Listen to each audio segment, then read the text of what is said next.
las voces. Rafael Cardona, en su espacio de análisis, de opinión. Rafael, ¿cómo estás? Muy buena tarde de lunes 30 de diciembre. Pues muy bien, Carlos. Mucho gusto en saludar a toda la audiencia. Y bueno, pues no porque sea el único tema que hay en estos días de fin de año, pero sí porque es el único tema que a quienes nos gusta observar lo que ocurre en las relaciones internacionales, lo estamos viendo casi como si fuera una serie de Netflix, porque vienen pasando cosas eslabonadas, encadenadas, de una manera verdaderamente fascinante para un observador interesado en el asunto. Yo diría que ha habido dos momentos muy complicados que no se ha sabido manejar por ninguna de las dos cancillerías. Creo que la Cancillería mexicana no supo manejar, y si lo supo y lo manejó de esa manera se equivocó, el activismo de Evo Morales cuando llegó a México. Evo Morales supuestamente llegó a este país porque México no podía permanecer indiferente al riesgo que corría su vida. Ya vimos que eso no era cierto. No era cierto porque su vida, al parecer, no corría peligro ni por la enfermedad. Porque estuvo aquí un tiempo muy breve y después de una visita del procurador de los Estados Unidos, salió casi sin despedirse.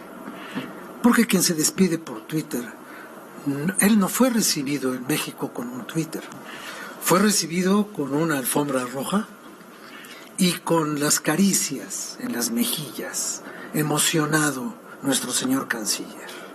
Estás en tu casa, Evo hermano, también tú eres mexicano. Yo me acuerdo mucho de que así recibió prácticamente José López Portillo al Papa, la primera vez que un Papa vino a México. Ahora vino el otro Papa, el Papa de la Coca. Vino. Muy bien. Eso aquí en esta mesa lo advertimos en su momento.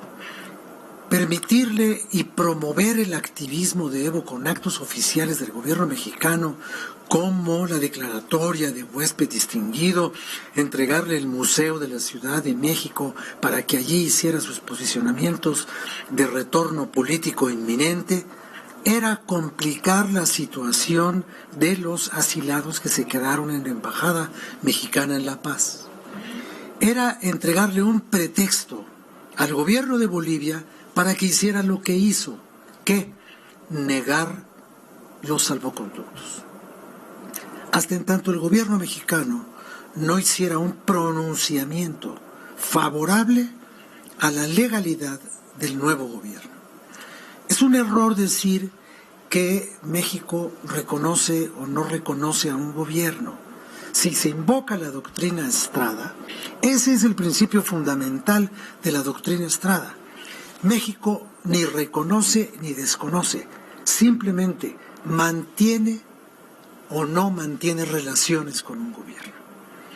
Entonces, hace un rato decía el señor subsecretario Maximiliano que hay muchos casos de matices de gobiernos que no se entienden, pero que sí se entienden. Y yo digo que eso es verdad, excepto en dos casos. Cuando México trabajó políticamente el asilo de los chilenos después de la muerte de Salvador Allende y el golpe de Estado de Pinochet, México mantuvo las relaciones con Pinochet hasta que, negociando a cambio de fertilizantes que ya se habían comprometido, se obtuvo que todos salieran, y cuando todos salieron se rompieron relaciones. Pero se rompieron de a de veras. Aquí no había oficina de representación chilena del golpismo, no había nada. Estaba aquí la Tencha, la esposa de Salvador Allende, y estaban algunos de sus colaboradores, y estaba todo un exilio importante, que aquí algunos se quedaron y algunos regresaron cuando las condiciones cambiaron. Cuando en los finales del franquismo México terminó con el disimulo de las relaciones rotas con Franco, porque México tenía relaciones con Franco. Claro que tenía relaciones con Franco. Funcionaban, entre otras cosas, una cámara comercial, que no era de franquistas, pero era de españoles, de allá, y también estaba una agencia informativa con participación gubernamental, como la agencia EFE, y estaba también la línea aérea de España, Iberia. Tan eso era el sucedáneo de las relaciones diplomáticas, que no se rompieron con la República y se mantenía ahí en la calle de Londres una embajada simbólica. Bueno, que cuando Franco asesinó a los vascos a garrote vil en pleno fin del siglo XX, México expulsó a todos los interesados en materias comerciales, turísticas, culturales, empresariales de España. Los echó a todos. Y yo recuerdo que en esa conferencia de prensa el corresponsal de la agencia de noticias EFE le dijo a Echeverría: señor presidente, ¿cuándo cree usted que se podrán restablecer las relaciones diplomáticas entre España y México? Y Echeverría le contestó: cuando haya democracia. Perdón, señor, ¿en España o en México?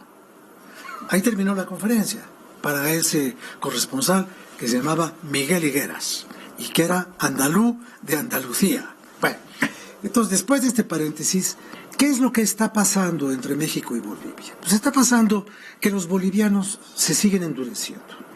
El primer gesto de dureza fue negar los salvoconductos. El segundo gesto fue girar órdenes de aprehensión contra los refugiados. El tercero fue cercar la embajada y vigilarla, sobrevigilarla. El cuarto fue impedir que entrara la encargada de negocios de España a México, dizque a una visita de cortesía, lo cual es una patraña que no se la cree nadie. Por eso expulsaron al ministro español de Bolivia, porque se suponía que iban a hacer una maniobra como judíos en Antebe. Iban a llegar, sacar a los rehenes en varios autos con placas diplomáticas de España, lo cual fue absolutamente pueril como sinónimo de infantil. Pues tan fallido que se pusieron capuchas, pues, como si fuera necesario, ¿no? Y después, el más grave de todos los actos de presión de Bolivia, expulsar a la embajadora mexicana y declararla persona non grata.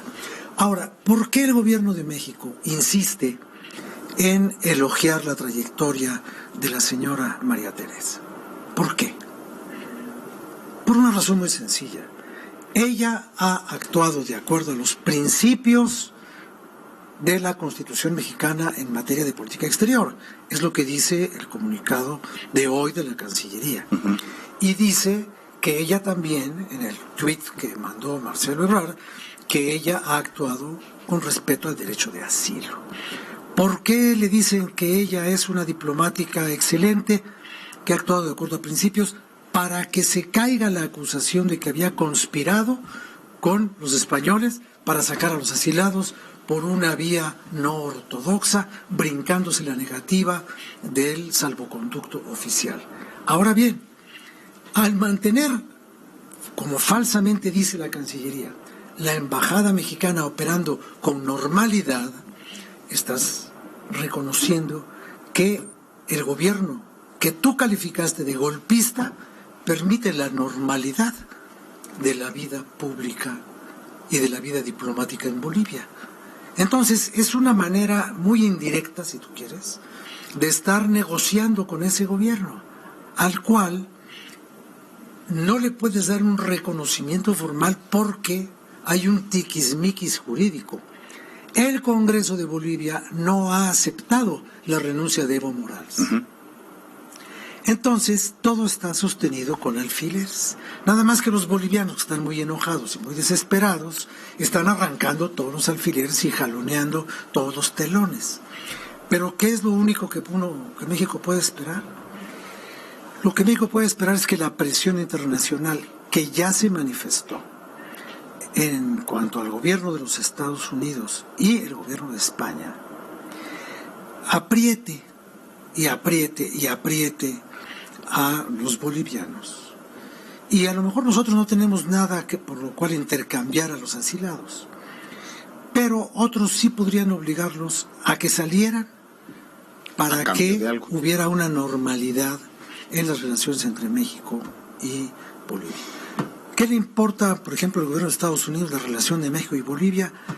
Quizás no le importe mucho per se, pero sí le importa que uno de sus principales aliados en América Latina, que es el gobierno de México, no se mantenga en problemas con un gobierno tan emproblemado intrínsecamente como el gobierno de Bolivia.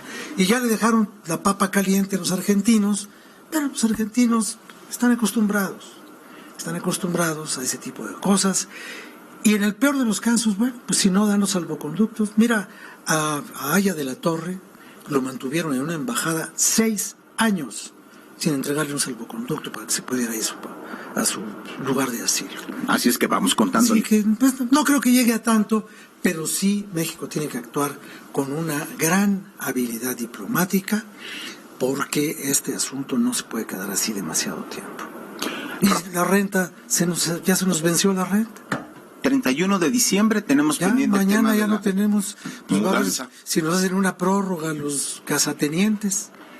Hay que hablar con el casero de la embajada, de la sede diplomática. Eso dijo la señora embajadora María Teresa, quien por cierto, ya como última cosa, ocupó la misma embajada que ocupó nuestra actual embajadora en Washington.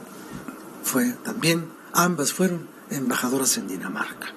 Marta Bárcena. Y es una mujer muy capaz, y es una mujer muy responsable, y es una gente seria.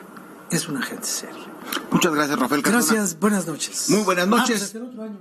Hasta el próximo año, hasta el viernes. Pues sí, ya es otro año. Ya será otro año. Gracias, Rafael. Gracias, buenas. Pausa.